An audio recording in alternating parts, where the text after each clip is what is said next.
For the safety of all viewers, I'm warning that this video contains sexual themes around minors. I've never done a video like this, so I'm sorry if I'm all over the place. Please do not harass anyone in this video. I don't support that behavior. Hello, my name is Lucio, but others may recognize me by Stitcheroo. Today I'm going to be speaking on Pastor's recent situation and my experience with Pastor beforehand. I'm going to start with my experiences in the past. So, around when I was 11 to 13, I found Pastor through their blood flow animation meme on YouTube, and I was introduced to this huge community of art and artists. At the time, I didn't know how much an OC could really mean to someone, and I didn't know how much people really cared about their creations. To me at the time, they were really just these colorful pixels on a screen. I thought it was okay to recolor an old design of Cerebrum and still Lucio to use him in my own story. Now at the time, I didn't know that wasn't okay. I was fresh to the whole idea of this big community, and I didn't even know some could have monetary values. Pastor did end up reaching out to me in private first, and we had a conversation where they asked me to change my OCs and artwork. We had an agreement, but soon after they would go on saying that I refused to change it no matter how many times they talked to me about it, which was a lie, of course. This was screenshotted and sent to me by the user that asked Pastor about it, but I wasn't online to defend myself at the time. I logged on later to find Pastor linking my socials along with a bunch of harassment and hate to greet me on Toy House. Pastor then blacklisted me and banned me from their servers soon after. Pastor proceeded to then stalk my social accounts before blocking me on everything. With no ways to apologize for what I'd done, I decided to just move on with my life until around when I was 14 to 15. Around that time, they befriended one of my close friends, and I noticed they picked up a bit of Pastor's odd behavior, though I didn't think much of it because I thought, oh, they're just idolizing him or whatever, because who wouldn't be happy to talk to their biggest inspiration?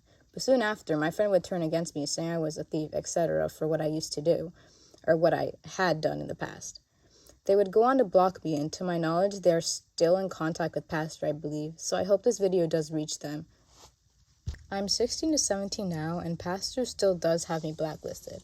I just wanted to apologize to so many of the victims because maybe if I'd spoken up about my situation, I could have maybe prevented what's happening now, and I will live with that guilt.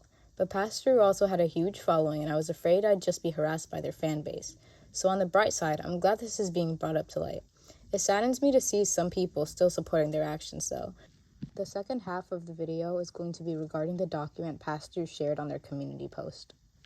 In the document, Pastor admits to talking inappropriately around minors and even stalking one, and instead of addressing it, they ran away to an alt instead of owning up to what they've done.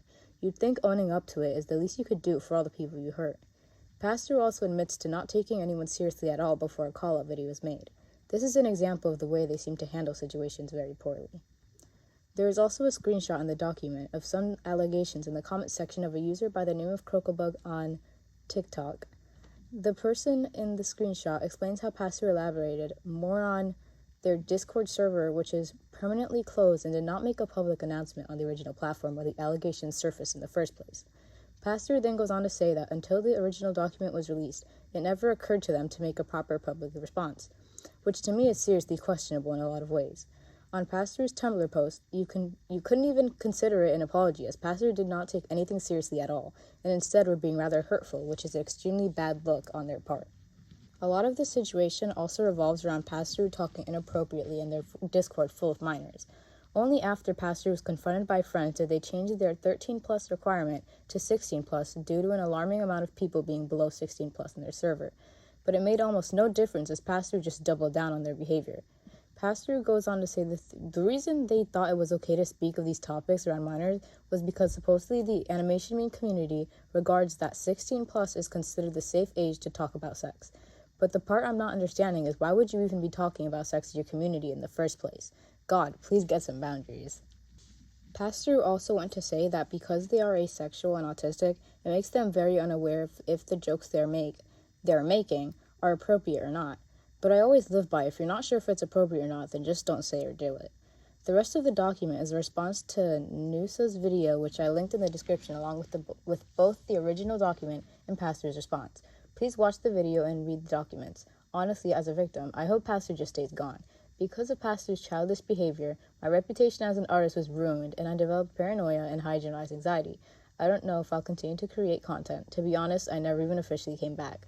I'll have to think it over for some time. The long-term damage Pastor caused so many people breaks my heart, and in the meantime, I send my utmost love and support out to all the victims. Please Please stay safe out there, stay strong, and I'll see you guys around. Adios.